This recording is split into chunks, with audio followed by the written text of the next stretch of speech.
Good afternoon or good morning, depending on where you are. My name is Dave Bowden. I'm the news editor here at Ballotpedia. This Sunday, Dallas and San Antonio will be holding mayoral runoff elections. We'll be taking a look at the candidate fields and the issues in each of those races. And afterwards, we'll discuss a little bit about why these local elections matter.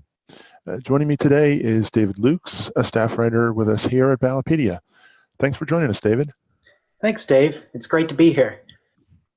All right. Now, before we get into the specifics of these two individual races, what exactly is a runoff election?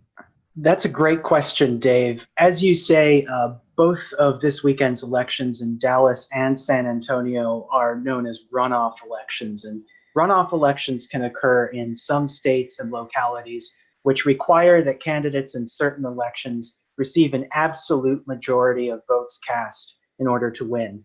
You'll often hear the term 50% plus one used to describe this requirement. If no candidate manages to reach that threshold, then the top two finishers advance to a second round election.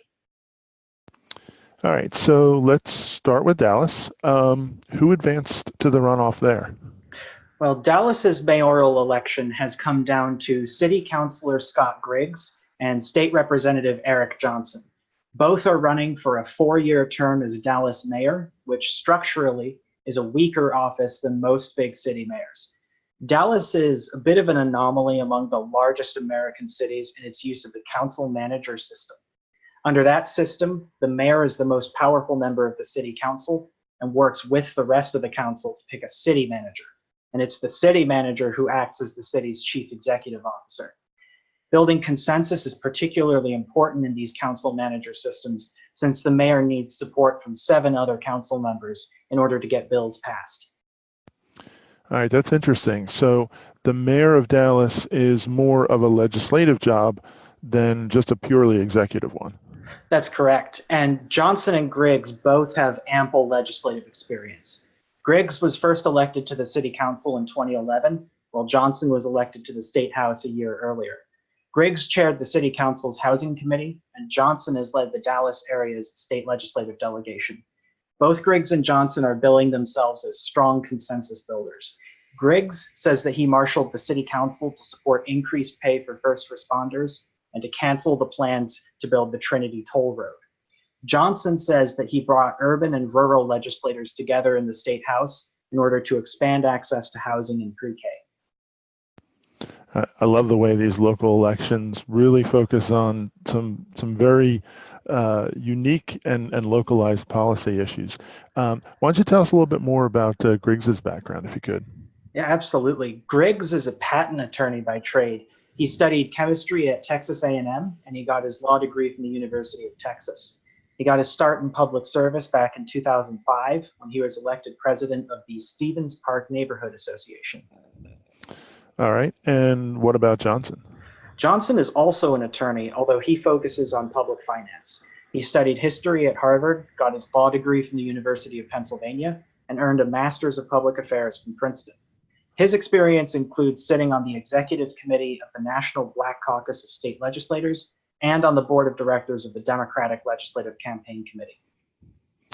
All right, so both Johnson and Griggs are attorneys, and they have just under a decade of legislative experience. What separates them? Well, one big difference between the two is economic development policy. Griggs says that Dallas has been focusing too much on large-scale development and that he would focus more on smaller-scale neighborhood projects. On the other hand, Johnson says that he envisions the city doing both rather than focusing on just one or the other. This difference is visible in their assessment of outgoing Mayor Mike Rawlings' Grow South project. That project was launched back in 2012 with the goal of encouraging economic growth in southern Dallas. Griggs says that the project was a branding success, but it didn't do much to actually alleviate poverty. On the other hand, Johnson calls Grow South a major success and says that he would launch a second phase of the project, arguing that it's an opportunity for Dallas to expand its tax base. All right, that's some really interesting policy differences. Are there any other such differences between the two? Yeah, they also disagree on funding for first responders and public safety. They both say that Dallas should spend more, but they disagree on where the money should come from. Griggs wants to move money around in the city's existing budget, while Johnson says that that would have too much of an impact on other city programs. Instead, Johnson is advocating for expanding the Grow South project to extend the city's tax base, and he says that that would provide the additional revenue necessary to fund public safety further. All right, so these two candidates have really focused on some specific issues. And it also seems that Johnson is supporting more of the outgoing mayor's policies, while Griggs has been a little bit more critical. Has outgoing Mayor Rawlings weighed in on this race? That's exactly correct. And Rawlings has weighed in. He endorsed Johnson after the first round of voting when the race went to a runoff. And he even mentioned Johnson's economic development policy as one of his reasons. Johnson's also notched endorsements from 3 former mayors, 7 current members of the city council, and the Dallas Morning News. All right. What about Griggs? Griggs also has a long list of endorsers, and this includes many of the city's unions. In particular, he's backed by the Dallas AFL-CIO, the Dallas Firefighters Association, and the Dallas Police Association. He also has the backing of 4 current members of the city council, as well as the Sierra Club and the Texas Alliance for Retired Americans. And we said there was a bunch of candidates that were in the first round of voting. Did any of those candidates that were eliminated endorse a candidate? That's a great question. That's always something to look out for in a runoff. Endorsements from the first round candidates carry a lot of weight if they work to get their supporters to the poll in the second round. There were 9 candidates who were eliminated in the first round, and 4 of those candidates got more than 10% of the vote. However, none of them have endorsed. Mike Ablin, a real estate developer who came in 4th with about 14% of the vote, did say that he would vote for Johnson, but he stopped short of actually endorsing him. Wow, this sounds like a very, very interesting race between this mayoral election, and also there will be 4 runoffs for seats on the city council in Dallas as well. Let's turn our attention south and a little bit to the west to San Antonio. What does the mayor's office look like there? Well, Dave, it's pretty similar to Dallas in that both are officially nonpartisan governments operating under council manager systems. So just as in Dallas, the mayor of San Antonio is a member of the city council and works with the council to choose a city manager who is San Antonio's chief executive. The biggest difference between the 2 offices is that mayors of San Antonio serve 2-year terms rather than 4-year terms, and consequently they're limited to 4 terms rather than to 2. Wow, that's really interesting. All right, so then who are the 2 candidates on the ballot for Saturday? Yeah, certainly. So Saturday's election will be between the current mayor, Ron Nirenberg, and city councilor Greg Brockhouse. Both Nirenberg and Brockhouse got over 45% of the vote in the first round, but they each fell just short of reaching that 50% plus 1 threshold that they would have needed to avoid a runoff. All right, so interestingly, you said that Nirenberg was an incumbent, but he didn't get 50% of the vote in the first round of voting. How common is that? Yeah, Dave, in many cities, this could be seen as a sign that the mayor is in trouble. But this is actually San Antonio's 3rd mayoral runoff in a row. And in fact, unlike in many other jurisdictions, turnout in San Antonio runoffs tends to be comparable to the general election. There have been 4 mayoral runoffs in San Antonio since 1997, and in all but one of those, turnout actually exceeded what we saw in the general election. The 4th case was the 2017 election, and their turnout was actually only down slightly. It went down from 99,500 votes to 99,000 votes. That's really amazing, because normally what happens, as you know and as you referred to, when you have a runoff, the number of votes and the voter turnout goes way down. It's really interesting that in San Antonio, it seems to either stay the same or go up. All right, tell us a little bit about Mayor Nirenberg. Yeah, certainly. So Mayor Nirenberg defeated then Mayor Ivy Taylor in the 2017 election. So he's been in office for nearly 2 years. He served 4 years on the city council before he won election as mayor. Nirenberg's background is in civic engagement. He studied communications at Trinity University, and again at the graduate level from the University of Pennsylvania. Nirenberg says that he excels in building partnerships, and he cited his work on the city council to assemble a public-private group in order to preserve the world's largest bat colony at Bracken Bat Cave as a perfect example of this. All right, that's something I didn't expect we would be learning about today. That's really interesting. How about Councilmember Brockhouse? Yeah, well, Brockhouse was first elected to the city council just 2 years ago in 2017, but he has a long record of public service.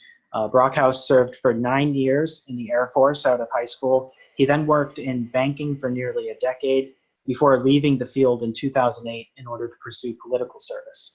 So he worked as a political consultant and staffer before he won election to the city council. Brockhouse has a degree and a certificate in public management from Southwest Texas State University. All right, as we saw with Dallas, I'm sure there are major differences, or at least some policy differences between Nuremberg and Brockhouse. What are they? Absolutely. Nuremberg and Brockhouse actually disagree on a very wide range of issues before the city. Generally speaking, Nuremberg adopts policies that could be characterized as progressive, while Brockhouse adopts policies that could be characterized as conservative. The biggest difference between the two is in their assessment of Nuremberg's first term. Nuremberg says that he's spurred economic growth and reduced San Antonio's crime rates. However, Brockhouse says that Nuremberg's first term has been marked by slow job growth and high crime rates. And since the two took their current offices in 2017, they've clashed on many of the issues that have come before the city council, and both of them have referred back to this history on the campaign trail.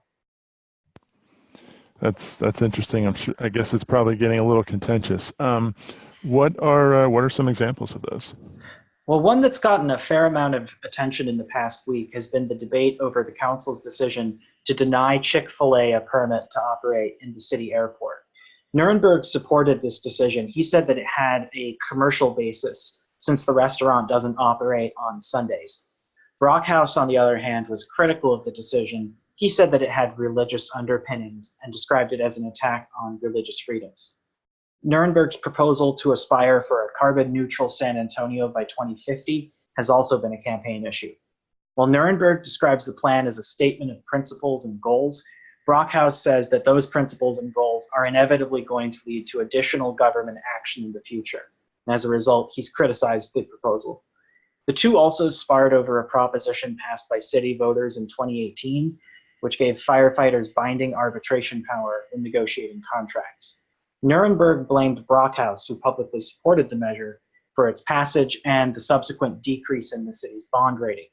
Brockhouse, on the other hand, said that supporting the measure was the right thing to do. So it sounds like in San Antonio, just like in Dallas, there's a lot of things that voters need to consider and a lot of differences between the two that I'm sure they're amplifying.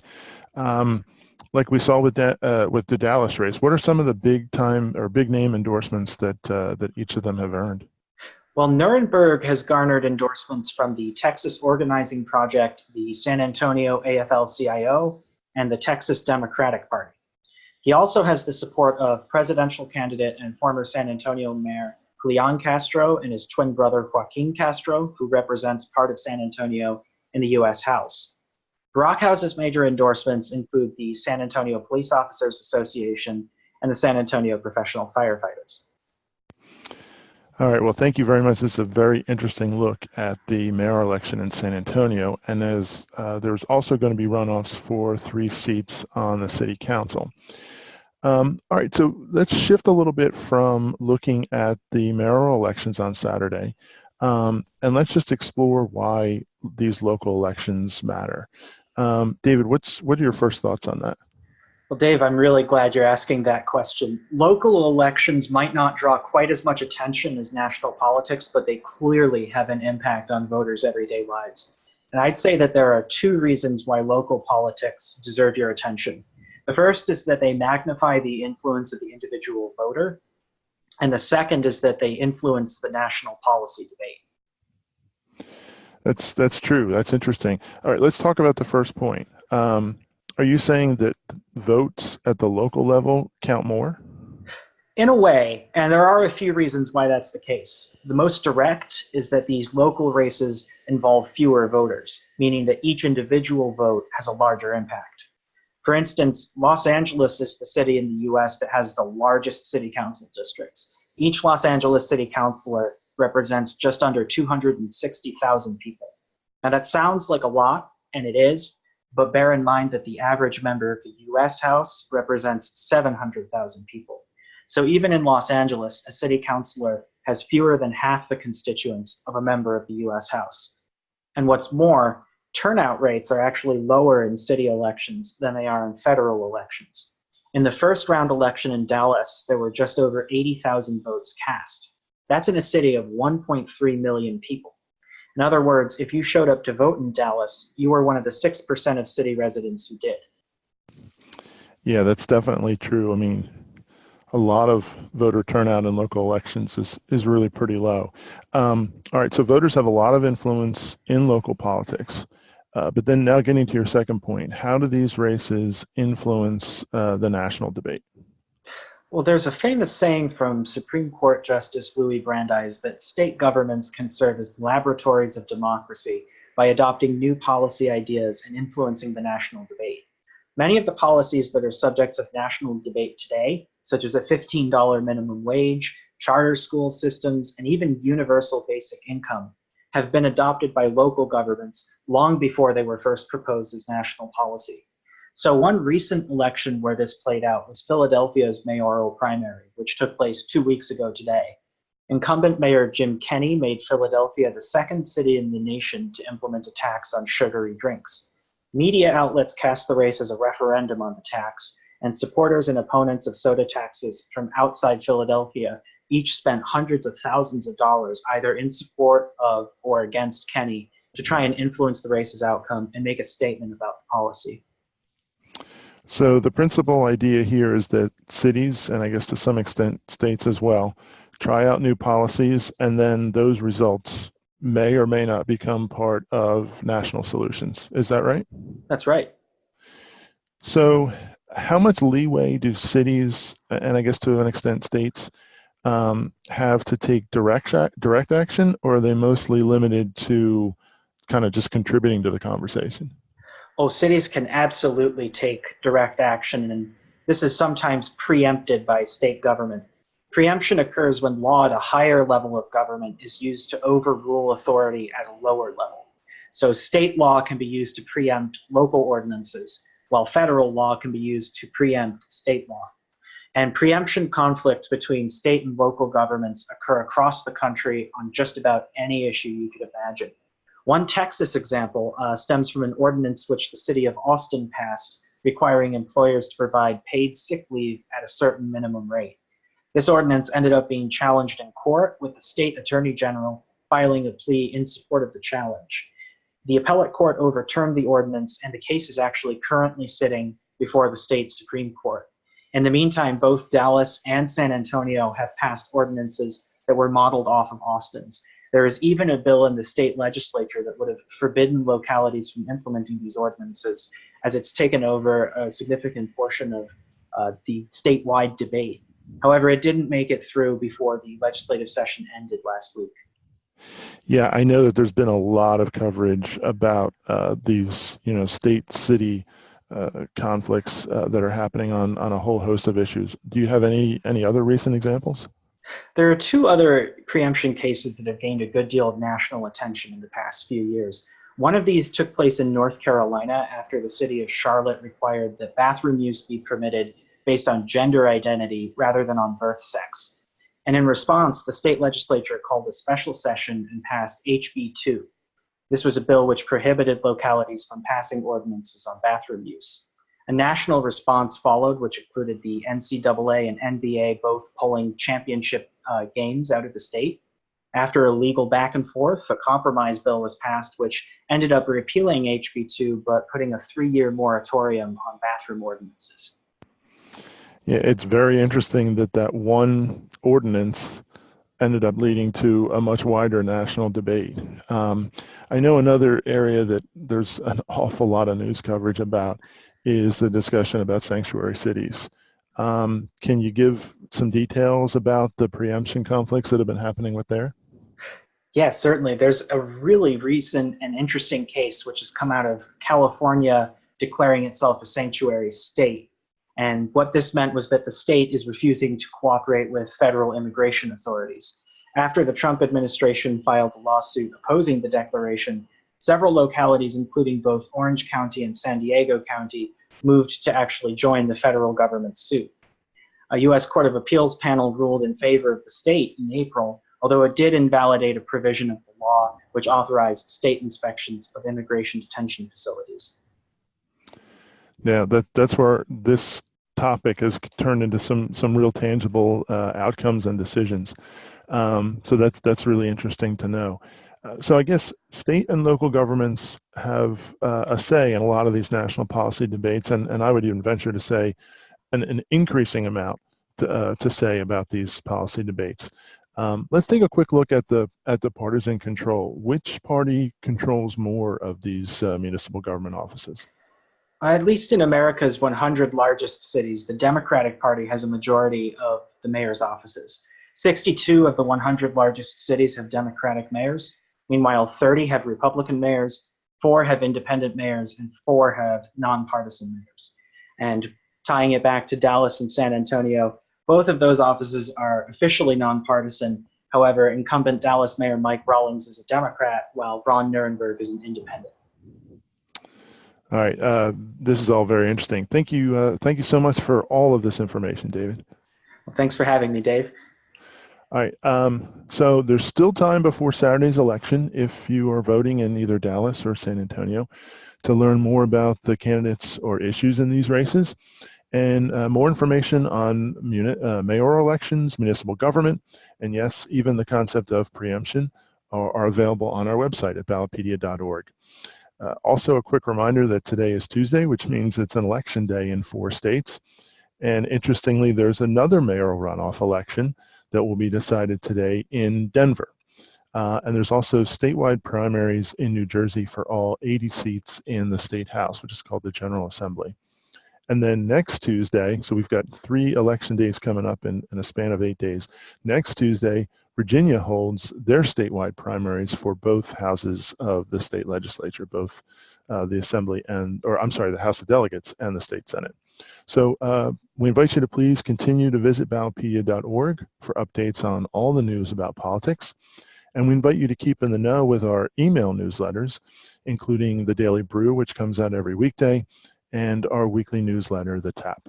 Once again, thank you very much for joining us.